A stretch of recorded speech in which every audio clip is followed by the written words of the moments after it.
C'est dans la commune de Wingersheim, petit village d'Alsace de plus de 1000 habitants, que l'un d'entre eux a fait le pari risqué de se lancer dans une nouvelle aventure. Voici Richard Genzer, déjà producteur de houblon depuis plusieurs années, il a décidé de se lancer en 2010 dans la culture peu commune de la fleur de safran qui a donné son nom à l'épice. Aujourd'hui revalorisé dans le domaine culinaire, le safran a longtemps été utilisé pour ses autres propriétés inédites jusqu'alors. Originaire du Moyen-Orient, son histoire dans la culture et les coutumes humaines remonte à plus de 5000 ans. Notamment citée dans le papyrus d'Ebers, la fleur a très longtemps été utilisée dans le traitement de plus de 90 maladies, et ce n'est que bien plus tard, au Moyen-Âge, qu'elle a été très largement utilisée dans l'ornement des auréoles des saints, sur des fresques murales, ou pour les enluminures des ouvrages religieux, offrant une teinte singulière et inédite. Enfin, ses propriétés tinsitoriales lui ont voulu d'être exploitées pour donner la pigmentation particulière aux toges bouddhistes.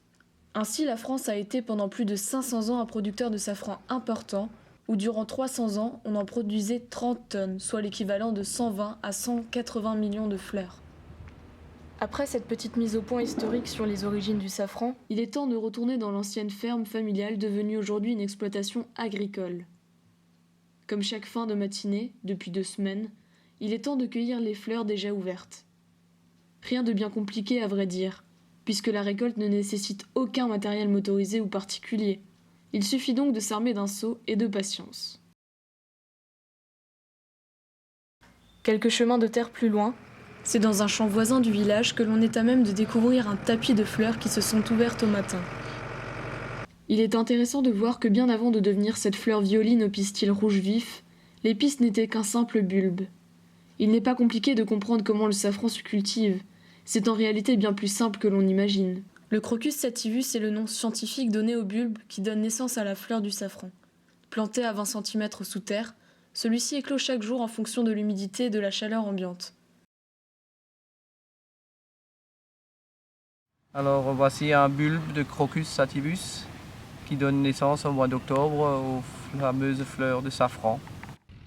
La première étape de la récolte prend donc la forme d'une cueillette manuelle et quotidienne qui demande beaucoup de main-d'œuvre et de patience. Seule la durée d'éclosion de la fleur reste variable et répond à certains facteurs précis.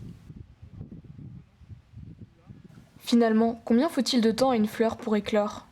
Ah ben s'il fait vraiment très chaud, des fois ça se fait en une demi-heure. Hein. Ça va des fois très vite et puis quand il y a du brouillard et qu'il fait froid, il faut 4-5 heures. Hein. Donc tout se fait manuellement, il faut passer tous les jours, quotidiennement, des fois le matin, des fois l'après-midi. La curiosité du consommateur pourrait l'amener à ce type de réflexion. Pourquoi avoir fait le choix, plutôt risqué, de cultiver et ainsi valoriser une épice méconnue des Français et bien souvent réduite à des préjugés ? Ben écoute, moi j'adore les plantes et les fleurs en particulier, donc on s'est laissé tenter par ces plantes qui est vraiment très envoûtante et puis bon c'est beaucoup de travail manuel et ça me dérange pas de le faire. Une fois les seaux bien remplis et les fleurs en quantité suffisante, il est temps de passer à la seconde étape, l'émondage. La seconde étape consiste quant à elle à séparer les 3 pistils du reste de la fleur. Si chaque fleur possède 3 filaments, il y a lieu d'émonder environ 200 fleurs pour obtenir 1 gramme de safran. Ce sont ces mêmes filaments qui seront ensuite déposés sur une surface plane en toile afin de leur permettre de se déshydrater à l'air libre et ainsi de perdre 80% de leur humidité. Aujourd'hui, la récolte a été fructueuse, environ 124 grammes de safran récoltés. Le safran est bel et bien une épice qui offre une multitude de possibilités culinaires. Il n'est donc pas rare de trouver des recettes à la fois sucrées et salées. Le tout est de se laisser surprendre par l'inconnu.